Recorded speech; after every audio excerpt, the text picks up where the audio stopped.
Olá pessoal, tudo bem? Eu sou Estevão Secato e começa agora mais um episódio do Virando a Mesa, hoje com Luiz Gustavo, o CEO e sócio da Cores, uma empresa especializada em seguro viagem, e o Luiz Gustavo vai falar hoje para a gente contar um pouco da história dele, história de vida, o que ele passou, né, para chegar até aqui hoje como CEO da Cores. Luiz, muito obrigado pela presença. Eu que te agradeço, Estevão. Pessoal, um oi para todo mundo. Eu acho que é uma grande oportunidade poder contar um pouco aqui como é que eu cheguei até aqui e como é que a Cores chegou até o momento que a gente está hoje no mercado e em crescimento aí. Muito legal. O objetivo do programa, Luiz, é mostrar para as pessoas que empreender é difícil. E muitas vezes a gente tem que virar a mesa e se reinventar, né? E para isso a gente conta realmente a história de vida das pessoas, né? As pessoas contam, pô, o que eu passei, onde eu me formei, tudo que aconteceu. Então, se você puder já começar, fala um pouco de você, ou bastante de você, e, enfim, essa história da Cores também. Bom, eu sou um cara que trabalho aí há mais de 30 anos, né? E são mais de 20 anos só no mercado de seguros. Então, tive uma carreira um pouco torta, né? Aquela fase do não saber o que faz. Eu comecei cedo ali, trabalhar com 16 anos. E até mesmo a formação, né? Eu fui um pouco naquele caminho de que você não sabe aonde você está indo, você vai fazendo uma coisa gostando, mas vai mudando, né? Eu comecei minha carreira em tecnologia, eu fiz curso de processamento de dados, depois eu fui fazer publicidade, aí eu mudei para administração, fui para economia, e toda hora mudando ali e não me conformava de estar num só lugar. E também, eu entrei cedo no mercado, trabalhando sempre em grandes empresas. Entrei como estagiário de tecnologia, passei ali por Novartis, por Credicar, até caí numa seguradora. Comecei ali, trabalhei um pouco de tempo na Porto Seguro, depois eu fui para Unibanco AIG. De Unibanco saí ali para QBE, depois de QBE vim para Cores, que ainda era a Prio na época, era uma outra empresa, antes da gente adquirir. E sempre eu construí uma carreira que ela estava muito mais focada em fazer carreira, em grandes empresas, era o modelo. Meu pai foi aquele modelo tradicional, né? Trabalhou em tecnologia há 30 e tantos anos, mas quando você olha a última empresa que ele trabalhou por mais de 20 anos. O sucesso Então, antes era ficar muito tempo na mesma empresa, né? exato, então era um conceito diferente. Eu entrei no mercado justamente com essa cabeça, né, de que eu vou entrar numa companhia, fazer carreira, crescer, me estabilizar e no final acabei empreendendo aí nesses últimos anos. Foi uma oportunidade que meio que caiu no colo. Desejo, eu acho que todo mundo passa um pouco pelo desejo em algum momento, falar eu queria ter um negócio próprio, eu Sim. queria fazer alguma coisa. Então, desde cedo eu tinha essa vontade, mas sempre teve o medo, a oportunidade, casar o momento e saber exatamente o que fazer. E para nós, para mim, a grande questão, a grande virada foi a pandemia, né? Para um monte de gente, eu sei que a pandemia foi a dificuldade. É óbvio que, como saúde, como país, ou a situação crítica, para mim também foi a mesma coisa, né? Acho que afetou a todos nós. Mas como negócio, a oportunidade só se deu por causa da pandemia. Para mim também, depois eu vou contar um pouco. Então, eu fiz uma carreira que eu fui também, assim como estudo, né, eu fui mudando de área ao longo do tempo. Eu comecei em tecnologia, trabalhei 10, 12 anos. Um dia surgiu uma oportunidade para ir para planejamento comercial, eu resolvi ir. Depois fui para operações, aí eu voltei, tentei sair do mercado de seguros, acabei Te indo, puxaram de volta? me puxaram de volta. Passei um ano no Citi trabalhando numa área de processos, aí me puxaram de volta para seguros. E aí eu fui para a QBE, que era uma seguradora australiana, que depois foi vendida também aqui a operação no Brasil. Mas a QBE eu fui para cuidar de underwriting, que é a parte de você precificar, olhar produto, né, assumir, entender o risco e cuidar da parte atuarial. Ali foi um pouco na loucura, eu tinha um pouco conhecimento do negócio, mas eu cuidava de uma área atuarial sem ser atuário também, então. Mas você vai montando equipe. E a QBE tinha como o maior cliente deles a April. A April é uma empresa francesa especializada principalmente em corretagem de saúde, né? Então ela distribui seguro-saúde, e aqui no Brasil ela tinha uma operação de seguro-viagem. Era um pouco o patinho feio do negócio, né? Era uma operação que não era o core business, era uma operação importante que eles tinham, quando eu conhecia aqui a operação no Brasil, eles tinham 4 anos que a Prio tinha comprado essa operação, e era o maior cliente na QBE. E pelo relacionamento que eu fui tendo na QBE, depois de 3, 4 anos, quando eu decidi sair de lá,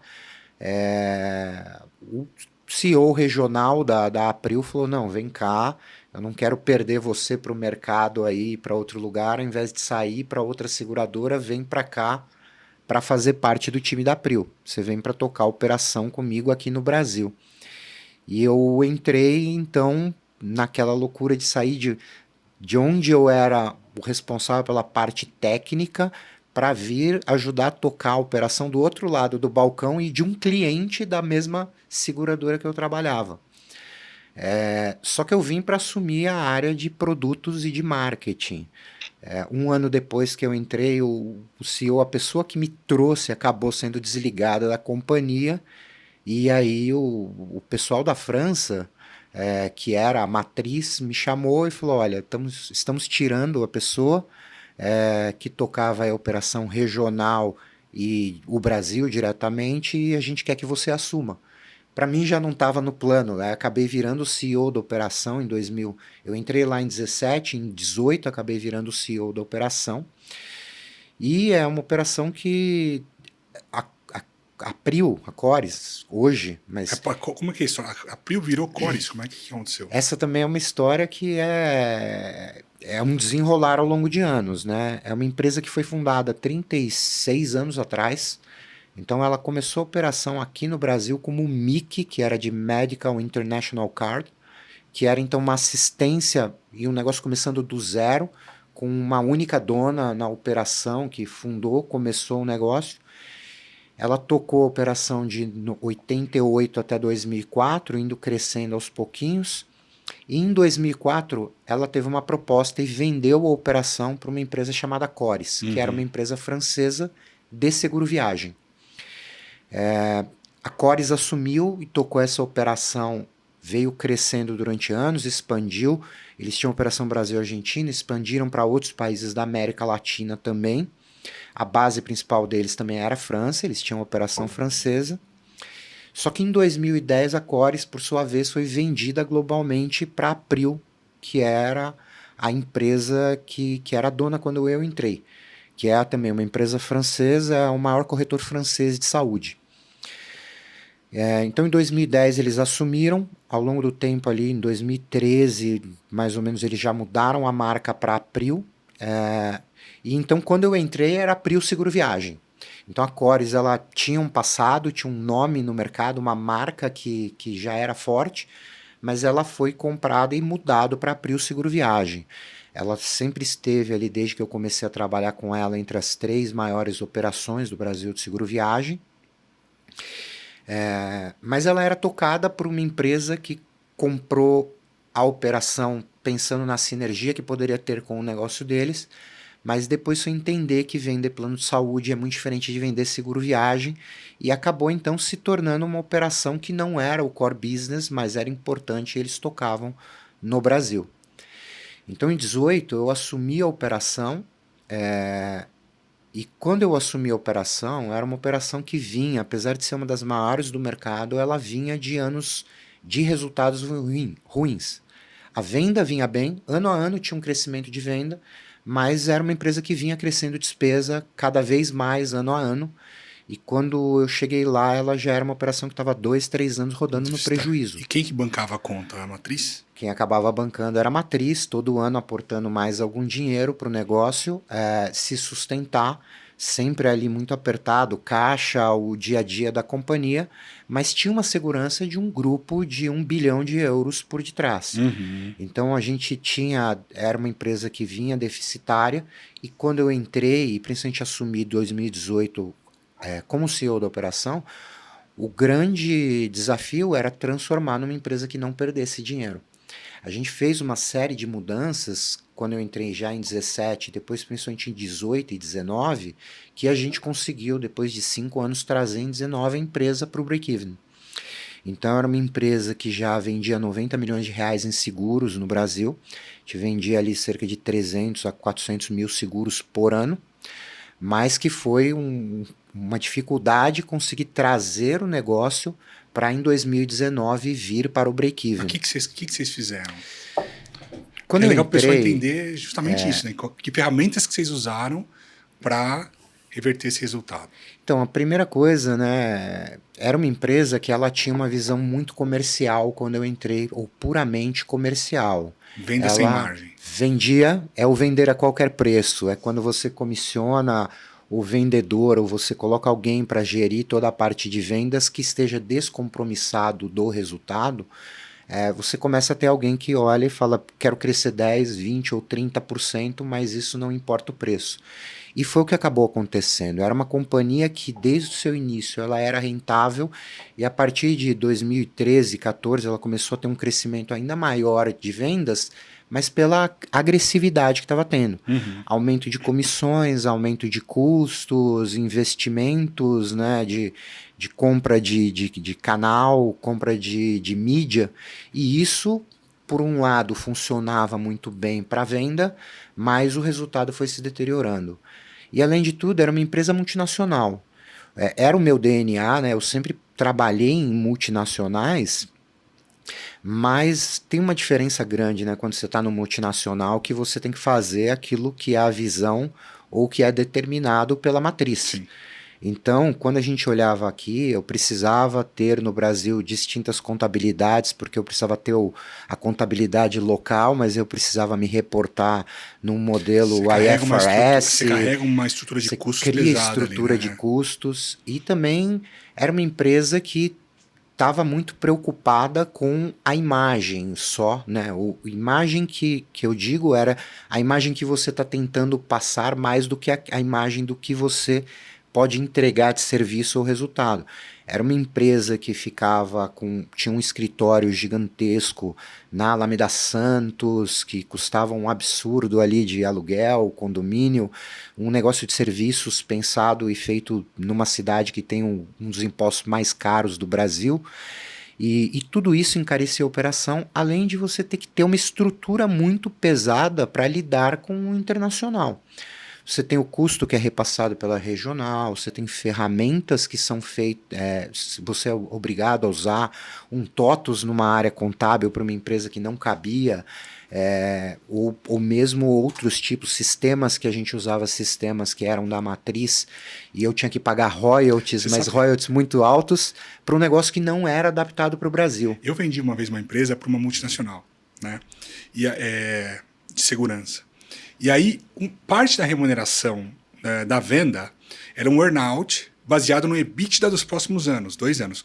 Só que o que não contaram para a gente é que o custo que a matriz trouxe para o Brasil de ter que ter um controller a mais, né? Toda essa parte de reporting a mais, reduzia o EBITDA.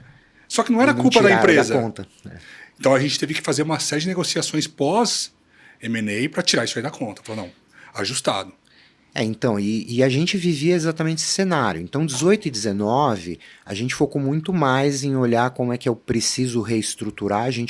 Vamos acelerar venda, sim, a gente cresceu ali entre 18, 19, mais 10, 12% cada ano, ou 15%, e trouxe para um patamar mais alto de venda, mas o desafio era como é que eu mantenho a despesa.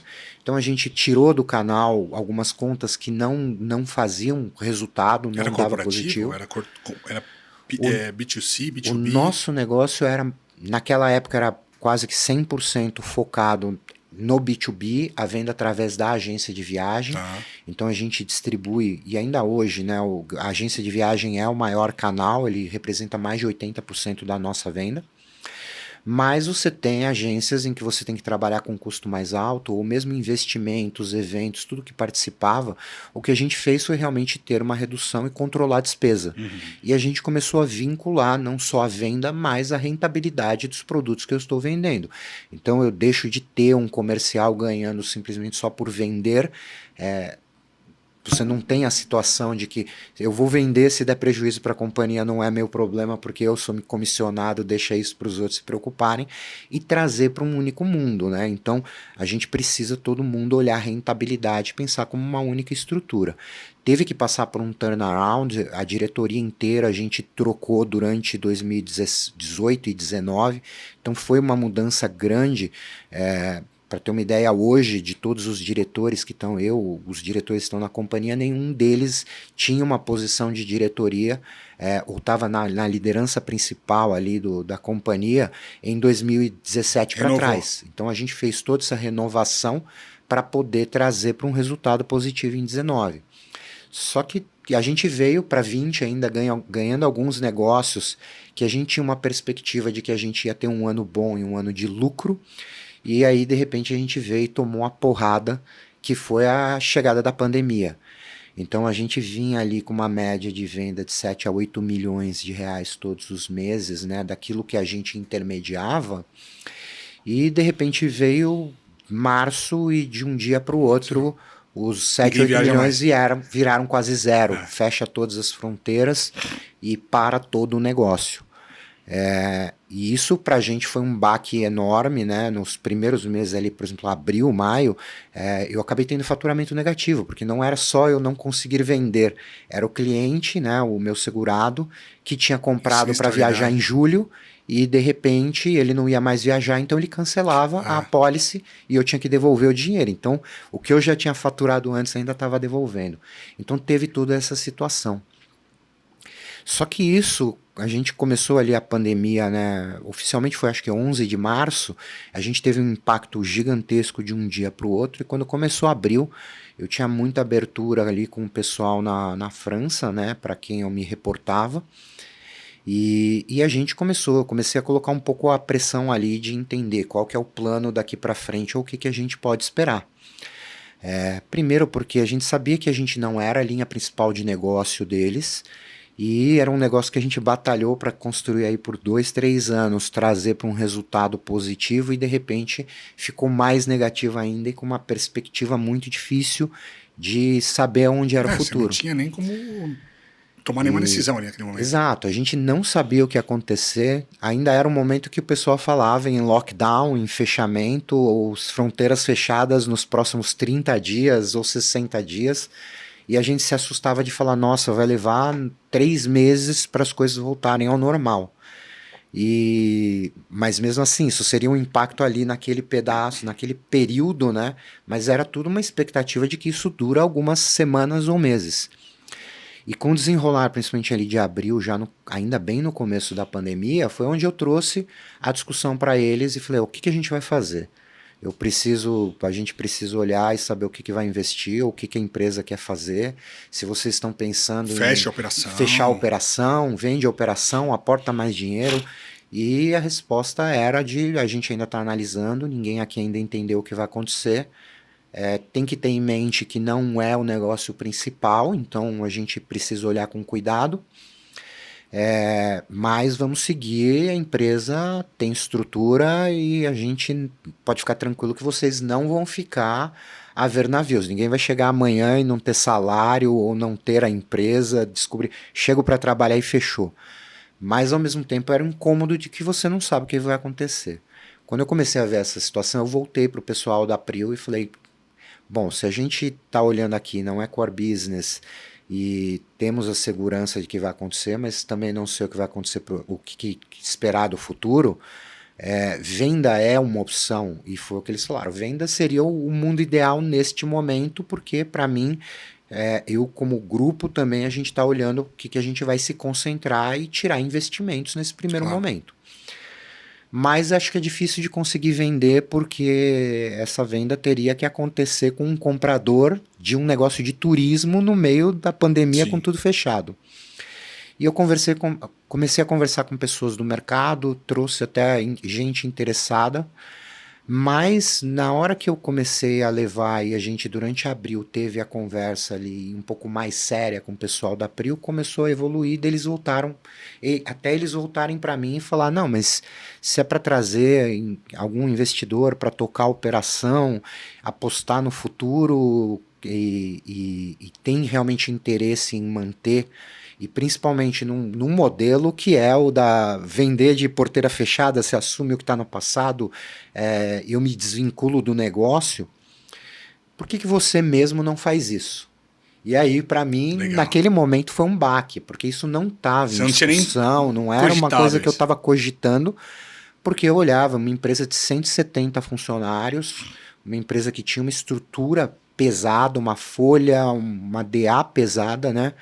E eu olhava e falava, cara, isso aqui não é... Se um dia eu fosse empreender, meu pensamento era vou sair daqui para montar meu negocinho aqui do zero e começar a crescer.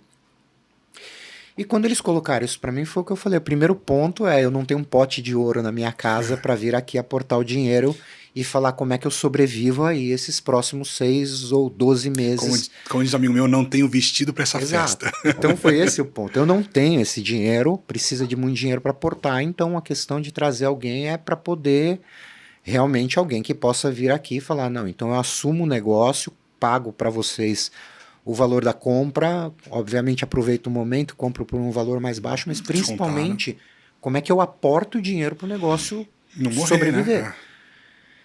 E aí eles voltaram e falaram, não, mas você tem esse desejo de empreender? Eu falei, olha, desejo eu tenho, mas não é uma coisa que está dentro do que eu posso fazer. Eles falaram, não, mas isso como grupo e como fundo, a Prio é de um fundo de investimento grande, que é a CVC Partners, legal.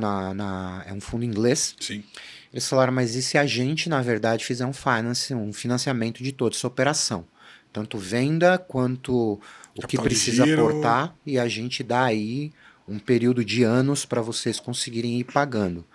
Me deu um frio na barriga, eu olhei aquilo e falei, eu tenho meu apartamento aqui, 80% dele financiado, eu tenho o meu carro e alguns... Que loucura, hein? Uma poupança pequena que dá para eu pensar se alguma coisa acontecer passar os próximos 6 meses.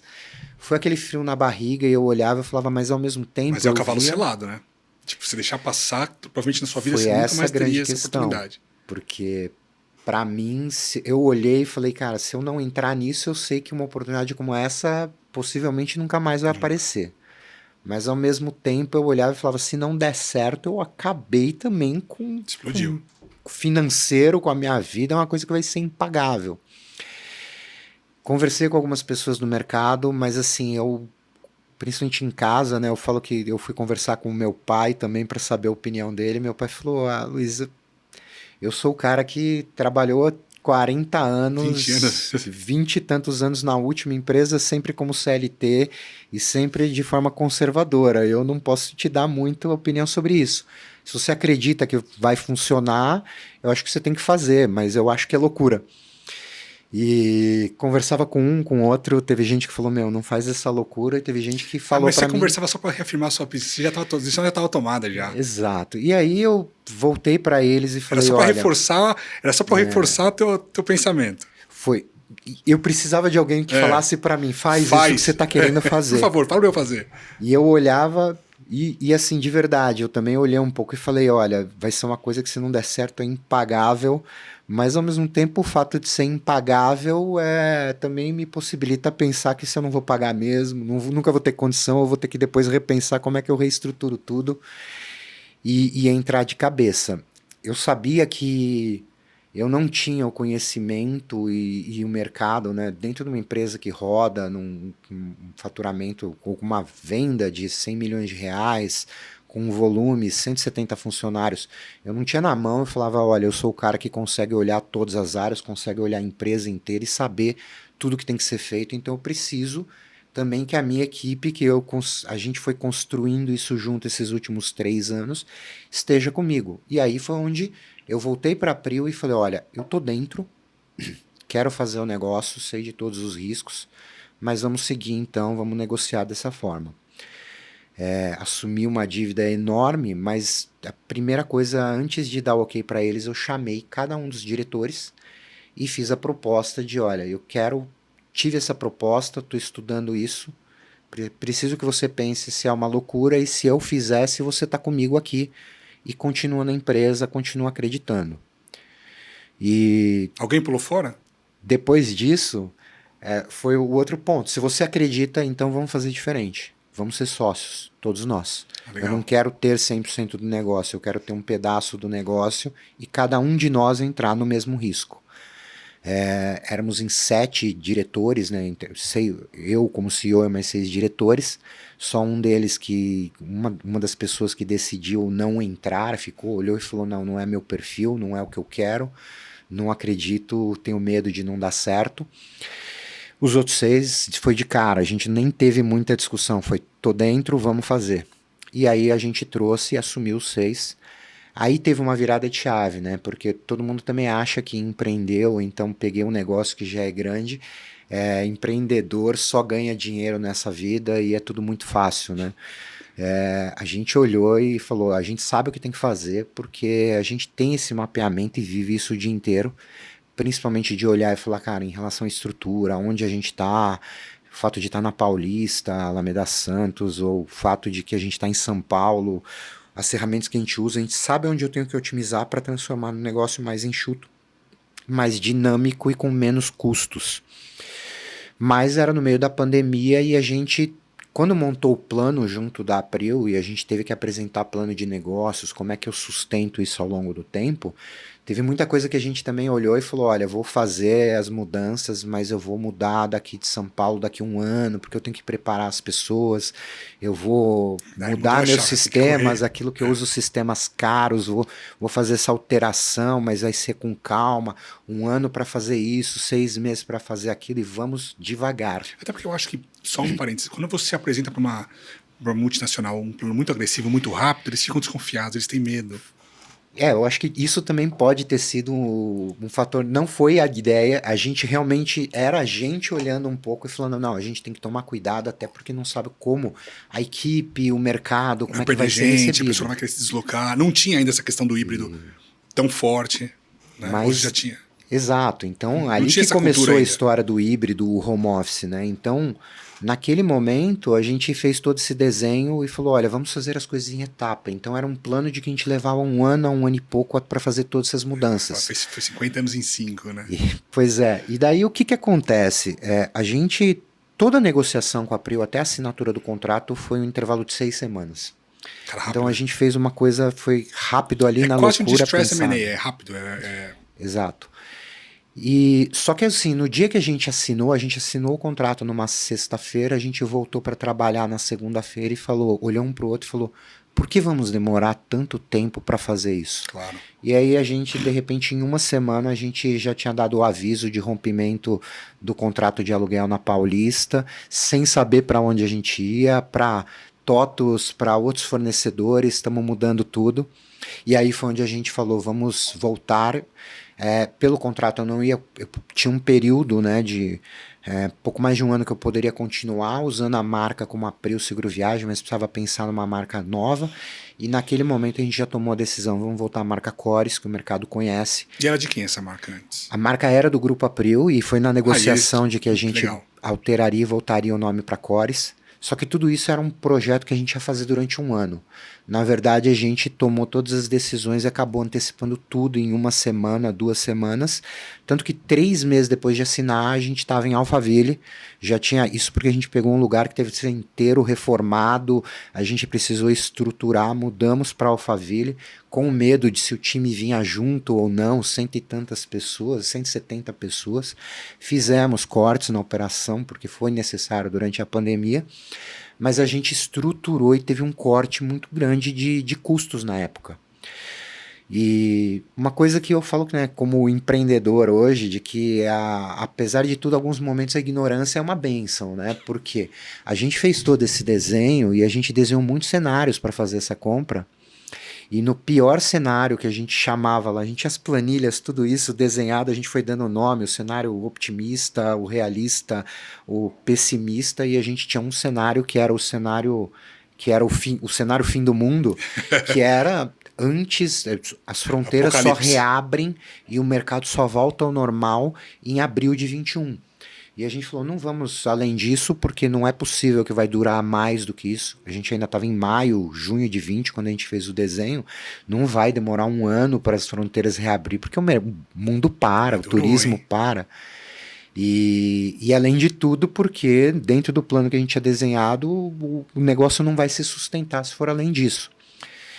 E aí corta para o fato de que em abril do ano seguinte, que a gente falou, o pior cenário, tudo tá reaberto só em abril do ano seguinte, a gente estava na fase emergencial da pandemia, a pior fase de todas da pandemia, com todas as fronteiras do Brasil fechadas, e mesmo viajar no Brasil era difícil. Mas como a gente antecipou e fez muita mudança em relação à nossa estrutura, tirar toda aquela carga e o peso de uma estrutura internacional e de sistemas internacionais e o local em que a gente estava, custo de local, né? A gente também reduziu muito e conseguiu ter um ganho e ter um fôlego muito mais alto. Você ganhou autonomia de voo, né? Você ganhou tempo de voo sem Exato. receita, né? Tudo aquilo que eu precisava que tivesse acontecido de reabertura ou de mercado voltar até abril, porque senão o dinheiro não dava, quando chegou em abril, na verdade, a gente não tinha consumido metade do que a gente esperava consumir. E aí veio depois julho, começou algumas reaberturas tímidas, mas o principal foi o último trimestre do ano, né, com reabertura de Estados Unidos, a Europa inteira reabrindo, e aí foi onde a gente também teve o efeito positivo de toda a pandemia, né, que tinha uma demanda reprimida muito forte, todo mundo muito desesperado para viajar.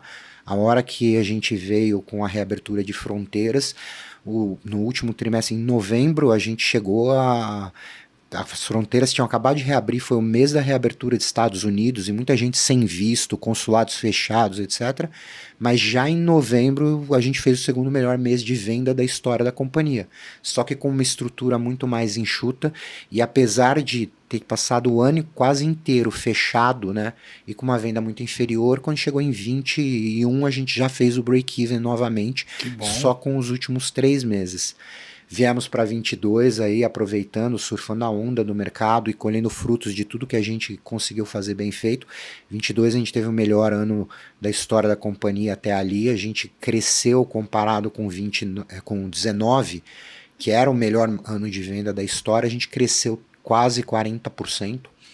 E a gente veio aí para atingir um novo patamar que foi de 120 milhões de reais em venda, e depois disso 23, 24 são anos que vem sendo um pouco mais lentos no crescimento ou como o mercado está se desenvolvendo, mas ainda conseguindo um pequeno crescimento, e a gente falando esse ano em ter 130 milhões de reais de seguros intermediados, aí mais de 400 mil passageiros atendidos.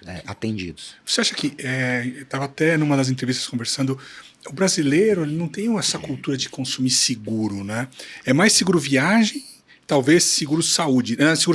Mais seguro residencial, nem residencial, mais automóvel e saúde, né?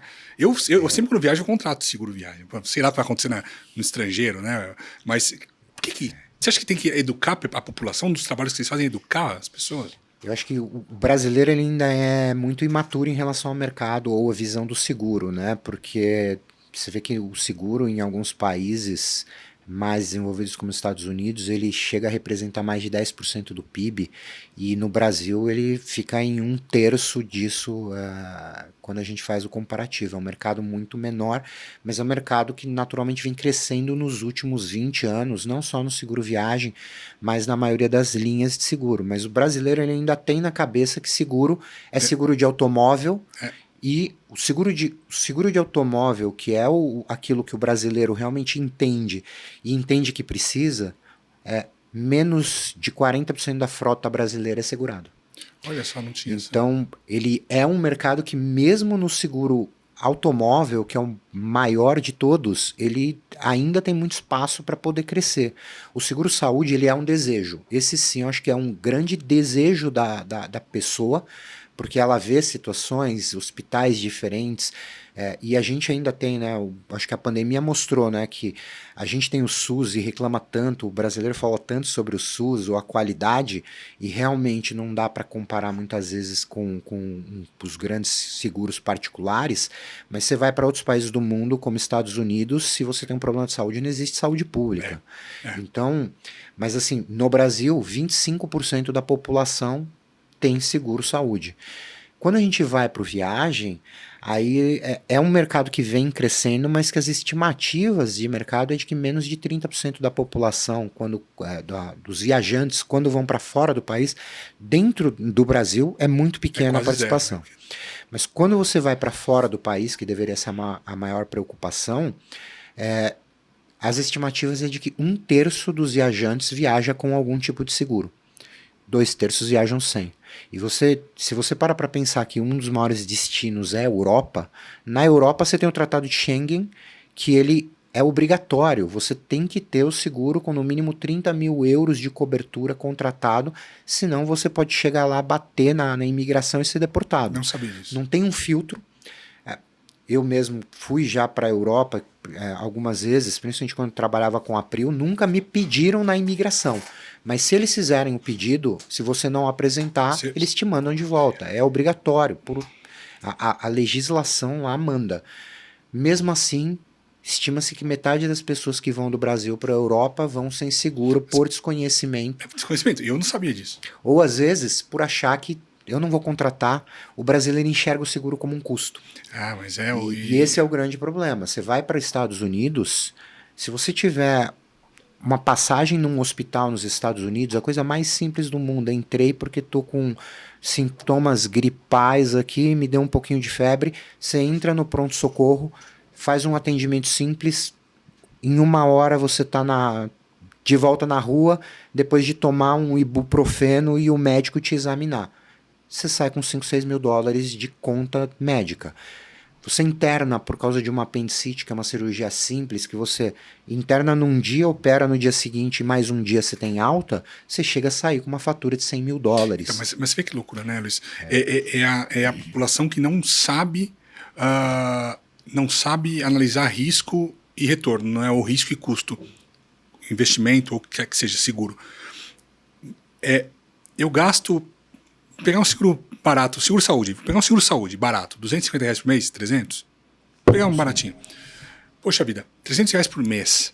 Um acidente que eu sofro de carro, primeiro minha vida, né? Então isso não tem preço. Então é R$300 por mês contra a minha vida. Já acho ridículo não fazer. Tudo bem, a quem tem condição, a quem não tem, mas quem tem condição e resolve poupar esse dinheiro. Mas fazer uma cirurgia, cara, 50, 60 mil reais. Cara, é assim, 60 mil reais é 200 vezes... Eu preciso de 20 anos quase pagando aquele seguro para valer a pena. Cara, vale muito a pena. É infinitamente inferior o custo do seguro do valor que ele cobre. Infinitamente. Não, e é a mesma coisa. Se eu pudesse, eu seguraria tudo. Eu comprei um apartamento e falei, eu queria segurar contra se o prédio cair, eu quero pagar um seguro. Se pegar fogo, eu quero pagar um seguro. Eu quero seguro para tudo. Porque vale a pena. E é isso, o seguro viagem é um seguro que a gente cobra por dia de viagem, né? O tempo que você está exposto. Na viagem pior ainda. É muito barato. Você vai para os Estados Unidos, é um seguro que você, a partir de 6, 7 dólares por dia, você já tem uma cobertura. Só que o brasileiro ainda olha e fala, não, a minha viagem está custando 10 mil ou 15 mil reais, e o seguro custa 300, me custa 3, 4%, é um valor a mais para eu gastar. Em relação ao total da viagem, ele já é 2 a 3% do valor, o que é baixo. Mas quando você olha em cima do risco que você tem, a gente teve casos esse ano de 400, 500 mil dólares de internação nos Estados Unidos. E é contar com a sorte. Você não ter seguro, você está contando com a sorte. Se eu der sorte... eu estou contando com azar? Não. Se eu der sorte, não vai acontecer nada. Se eu tiver azar, vai acontecer alguma coisa. Mas, cara, assim, é um preço tão baixo que basta acontecer uma coisa, você já pagou todo aquele investimento que você fez, né? Então... Exato. Então... Tem que educar a população, acho que tem que educar. A gente faz. E é como... Então, assim, essa educação é exatamente o que a gente tenta buscar. A gente também tem uma dependência, né, de que seja transmitido pelo canal. A gente tenta educar o nosso segurado, né, o nosso cliente final, mas eu também preciso educar o meu parceiro, o meu canal, seja uma agência de viagem, um corretor, para que ele transmita isso e que a gente comece a disseminar um pouco essa cultura e a necessidade. Tem que treinar, você treina o canal de venda. Você vai lá e você guarda dinheiro por 3 anos para poder fazer uma viagem e de repente você pode ter uma situação, às vezes simples, um braço quebrado que te custa 4, 5 vezes o que você gastou na viagem. Então, eu acho que precisa sim, esse é um trabalho que a gente vem fazendo, é um mercado que a gente ainda aposta muito nos próximos anos. Você vê que até mesmo como mercado internacional, ele ainda prevê crescimentos aí de dobrar de tamanho nos próximos 5, 6 anos, né? Então a gente vem aí com um trabalho muito forte e tentando desenvolver cada vez mais formas de agregar valor e fazer com que o segurado ele passe a ver o valor do negócio e não só o custo do seguro. Eu estava conversando com um amigo meu, eu acho que tem 60, 70 tipos de seguro, né? Além do viagem, se a gente só conhece viagem, carro, saúde, mas tem um monte, né? Risco de engenharia, tem risco de responsabilidade civil, tem um monte de seguro, a gente conhece muito pouco, né? Acho que 70 é até um número, na verdade, bastante conservador. Eu diria que tem 60, 70 tipos de seguros diferentes quando você pensa em pessoa física.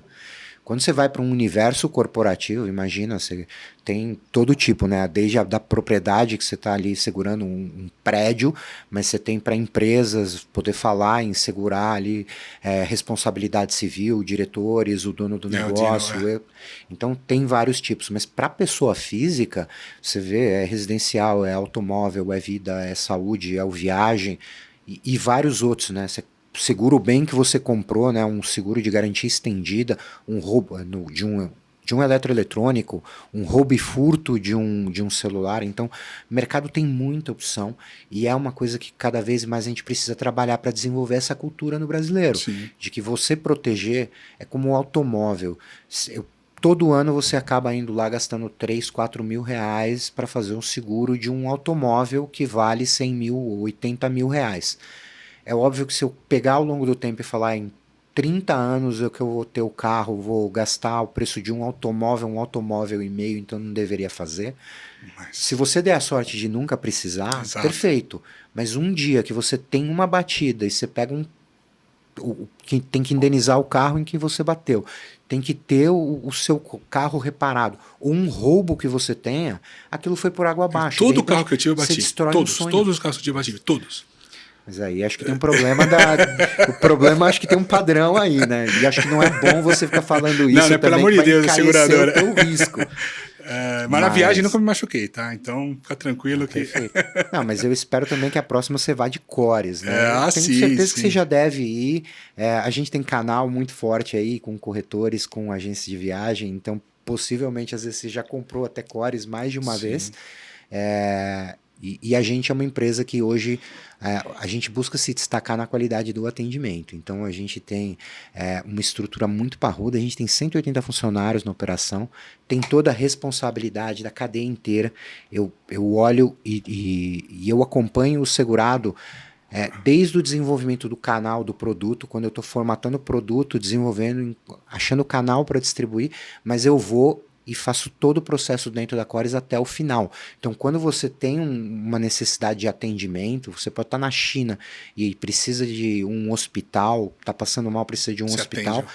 Eu, na verdade, entro em contato, eu te mando para um hospital credenciado, o que faça parte da nossa rede ou de algum acordo, você vai ser atendido lá, eu faço o pagamento direto ao hospital, a gente faz todo o processo para criar o menor atrito possível para o segurado, dá todo esse embasamento e eu vou até o pagamento do sinistro. Então, tudo isso é feito dentro de casa, o processo é feito pela Cores.